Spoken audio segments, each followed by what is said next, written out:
Hi friends, welcome to my channel Telugu వంటకాలు బజియా మీ జియా. ఈరోజు మీ ముందుకు సరికొత్త రెసిపీతో అయితే వచ్చేసిందండి. కాకరకాయ ముక్కలు చూపిస్తుంది. ఏంటో అనుకుంటున్నారు, ఇవి కాకరకాయ ఒరుగులండి. ఇవి నాటు కాకరకాయలు తీసుకొని శుభ్రంగా కడిగి తుడుచుకొని తడారిపోయిన తర్వాత అయితే వీటిని చక్రాల్లో కోసుకుంటున్నానండి ఒరుగులు చేసుకోవడానికి.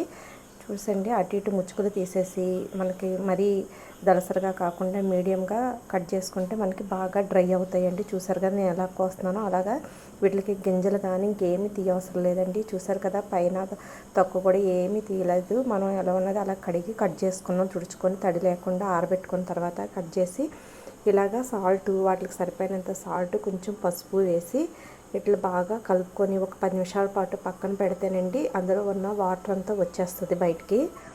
చూసారు కదా నేను ఎలా చేస్తున్నాను. కొంచెం నిమ్మరసం కూడా వేసుకుంటే మనకి పులుపు పట్టి టేస్టీగా ఉంటాయండి. నేను తీసుకున్న కాయలు అయితే ఒక 1/2 కేజీ కాకరకాయలండి. వాటికైతే చూసారు కదా నేను ఇలా సాల్ట్ను, పసుపును, ఒక బద్ద నిమ్మరసం వేసి ఇలా కలిపి మూత పెట్టి పక్కన ఒక 10 నిమిషాలు, ఒక పావు గంట పాటు అలా పెట్టానండి. పెట్టి తర్వాత అందులో వాటర్ అంతా వస్తుంది కదా, అట్లా గట్టిగా పిండేసి అప్పుడైతే ఒక కవర్ మీద కానీ చూసారు అలా ప్లేట్ పెట్టి ముక్కను పక్కన పెట్టాను. అందులో ఇప్పుడు వాటర్ అయితే వస్తుందండి. ఇప్పుడు వీటిని మనం ఇలా ఒక ప్లేట్లోని చక్కగా ఇలాగ చక్కగా చూసారు కదా నిమ్మరసం, ఉప్పు ఇట్లా పడతాయి కదా, ఇలాగ చక్కగా వేసేసి విడివిడిగా ఆరబెడితే మనకి కవర్ మీద కానీ ఇంకా చూసారు కదా కవర్ మీద వేసేసి పెట్టానండి. అదంతా మనకి దగ్గరగా అయిపోయింది, ప్లేట్ సరిపోలేదని కొంచెం పెద్ద ట్రే తీసుకొని అందులో కవర్ వేసేసి ఇలా పెడితే నాకు 2 రోజులకి ఇలా బాగా డ్రై అయిపోయింది. మంచి ఎండలో వచ్చేటప్పుడు పెట్టుకుంటే మీడియం అంటలేని ఇప్పుడైనా ఈ ఎండలకు కూడా ఎండిపోతుంటాయండి.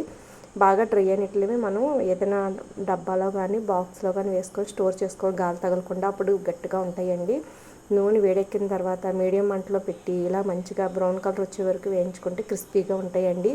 ఇలా ఉత్తి నోటితో కూడా తినొచ్చు, లేదంటే మనం ఏదైనా పప్పుచారు, పప్పుతో కూడా తినొచ్చు, సైడ్ డిష్గా తినొచ్చండి. ఇవి షుగర్ పేషెంట్లకి చాలా మంచిది కాబట్టి వాళ్ళు రైస్తో చేసిన వడియాలు తినడానికి ఇబ్బంది పడినప్పుడు ఇలాంటివి చేసి పెట్టొచ్చండి. వీడియో నచ్చితే అందరూ ఒక లైక్ చేయండి, షేర్ చేయండి. లైక్ చేయడం వల్ల వీడియో ఎక్కువ మందికి రీచ్ అవుద్ది, నాకు సపోర్ట్ చేసి. చూసారు కానీ ఎంత ఎమ్మీగా ఉండే కాకరకాయ ఒరుగులు అయితే మనకి చాలా సింపుల్గా రెడీ అయిపోయింది. ఇలాగే బెండకాయ ఉరుగులు కూడా చేసుకోవచ్చండి, మన గోచిక్కుడు ఉరుగులు కూడా ఇలాగే చేసుకోవచ్చండి. మనకి ఇప్పుడు ఎండలో ఎలాగో వర్షాలు ఏం పడట్లేదు కదండి, ఇలాంటప్పుడు కూడా చక్కగా ఎండిపోతాయండి. Thank you for watching friends.